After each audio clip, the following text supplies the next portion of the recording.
ভাবুন তো, এমন একটা ভারত যেখানে আপনার মাসিক বিদ্যুৎ বিল ৫,০০০ থেকে নেমে আসে মাত্র ৬০০ থেকে ৭০০ টাকায়। শুনতে অবিশ্বাস্য লাগছে, কিন্তু ঠিক এই দিকেই এগুচ্ছে ভারত।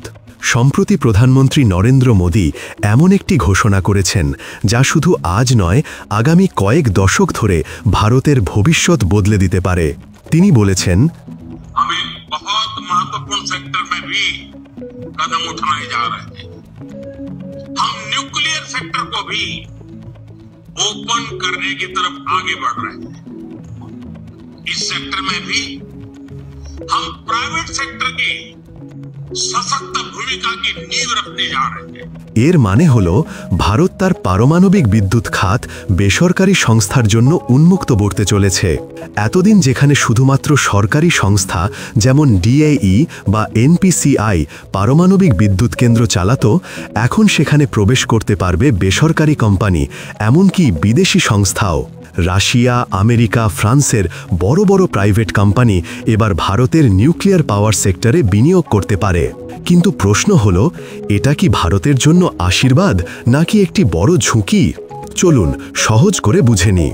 এই মুহূর্তে ভারতের বিদ্যুৎ উৎপাদনের বেশিরভাগই আসে কয়লা এবং তেল থেকে। এগুলো যেমন ব্যয়বহুল, তেমনি পরিবেশের জন্য ক্ষতিকর। কিন্তু ভারতের পরিকল্পনা অনেক বড়। সরকারের লক্ষ্য ভবিষ্যতে পারমাণবিক উৎস থেকে ১,০০০ গিগাওয়াট বিদ্যুৎ উৎপাদন করা। অথচ বর্তমানে উৎপাদন মাত্র ৮ গিগাওয়াটের কাছাকাছি, অর্থাৎ প্রায় ১২ গুণ উৎপাদন বৃদ্ধি করতে হবে। এবং এই বিশাল রূপান্তরের জন্য শুধু সরকারি টাকায় হবে না, প্রয়োজন বিপুল বিনিয়োগ, উন্নত প্রযুক্তি এবং দ্রুত নির্মাণ। আর এখানেই আসছে বেসরকারি খাত। কিন্তু কেন পারমাণবিক শক্তি এত গুরুত্বপূর্ণ? পারমাণবিক বিদ্যুৎ সস্তা, অত্যন্ত শক্তিশালী, দূষণমুক্ত, দীর্ঘস্থায়ী।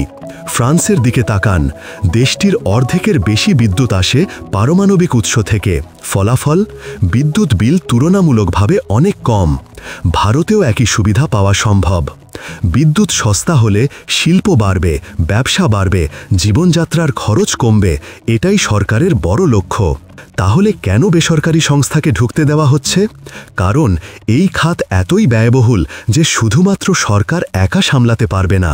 একটি পারমাণবিক বিদ্যুৎ কেন্দ্র তৈরি করতে লাগে হাজার হাজার কোটি টাকা। এমনকি পরিকল্পনা থেকে উৎপাদন শুরু হতে সময় লাগে ১০ থেকে ১৫ বছর। তাই সরকার এবার হাইব্রিড মডেলের পথে হাঁটছে, অর্থাৎ কিছু কেন্দ্র চলবে সরকারি হাতে, কিছু চলবে বেসরকারি হাতে, কিন্তু নিয়ন্ত্রণ থাকবে সরকারের। এখন সবচেয়ে বড় প্রশ্ন, পারমাণবিক বিদ্যুৎ কি বেসরকারি হাতে নিরাপদ থাকবে? এই নিয়েই সাধারণ মানুষ সবচেয়ে বেশি উদ্বিগ্ন। কারণ এখানে একটি ছোট ভুল মানেই বড় বিপর্যয়। কিন্তু সরকার জানিয়েছে কঠোরতম নিরাপত্তা আইন কার্যকর থাকবে। প্রতিটি কেন্দ্র কঠোর পর্যবেক্ষণের আওতায় থাকবে, ঠিক যেমন আমেরিকার ক্ষেত্রে হয়। সেখানে সব কোম্পানি বেসরকারি হলেও একটি শক্তিশালী রাষ্ট্রীয় নিয়ন্ত্রক সংস্থা নিয়ম মেনে চলা নিশ্চিত করে। ভারতও সেই পথে এগোচ্ছে, কিন্তু নিজের শর্তে। এটাই ভারতের সিদ্ধান্তকে করে তুলেছে ঐতিহাসিক। কারণ আমেরিকাতে পুরোপুরি বেসরকারি, ফ্রান্সে পুরোপুরি সরকারি, চীন ও রাশিয়াতে রাষ্ট্রায়ত্ত আধিপত্য। কিন্তু ভারত করছে একেবারে নতুন পরীক্ষা, সরকার ও বেসরকারি সংস্থার যৌথ পরিচালনা। এই মডেল সফল হলে ভবিষ্যতে অন্য দেশও অনুসরণ করতে পারে। প্রশ্ন আসবেই, কে সবচেয়ে বেশি লাভবান হবে? এই মুহূর্তে ভারতীয় বড় কোনো কোম্পানি সরাসরি এই খাতে নামার মতো প্রস্তুত নয়। ফলে সবচেয়ে বেশি সুবিধা পেতে পারে ইউএস মার্কিন কোম্পানিগুলি, বিশেষ করে যদি তারা ভারতীয় সংস্থার সঙ্গে যৌথ উদ্যোগে কাজ করে। কানাডাও গুরুত্বপূর্ণ, কারণ তারা ইউরেনিয়াম সরবরাহ করবে। ইতিমধ্যেই $2.8 বিলিয়ন ইউরেনিয়াম চুক্তির আলোচনা চলছে। এই সিদ্ধান্ত শুধু বিদ্যুৎ নয়, আন্তর্জাতিক কৌশলের সাথেও জড়িত। ভারত যেন এক প্রকার বার্তা দিচ্ছে আমেরিকাকে, আমাদের বাজারে ঢুকতে চাইলে অংশীদার হও। ফলে ভবিষ্যতে ভারত মার্কিন শক্তি সম্পর্ক আরও গভীর হবে। এটা শুধুই বন্ধুত্ব নয়, এটা অর্থনীতি ও স্বার্থের সম্পর্ক। এখন ভবিষ্যতে কি হতে পারে? 2050 সালের মধ্যে ভারত হবে বিশ্বের তৃতীয় বৃহত্তম বিদ্যুৎ ব্যবহারকারী দেশ।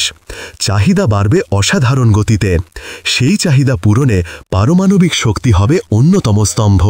আর এই খাত যদি সফল হয় তাহলে বিদ্যুৎ সস্তা হবে, দূষণ কমবে, শিল্প বিকশিত হবে, চাকরি বাড়বে, প্রযুক্তিতে ভারত এগিয়ে যাবে।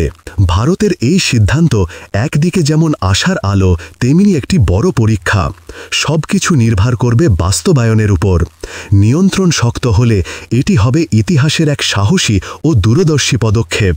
আর যদি ত্রুটি থাকে তার মূল্য হতে পারে ভয়ঙ্কর। আপনি কি মনে করেন এই ঐতিহাসিক সিদ্ধান্ত কি ভারতকে সুপার পাওয়ারের পথে এগিয়ে নেবে, নাকি এটি হবে একটি ঝুঁকিপূর্ণ জুয়া? কমেন্ট বক্সে আপনার মূল্যবান মতামত জানাতে ভুলবেন না।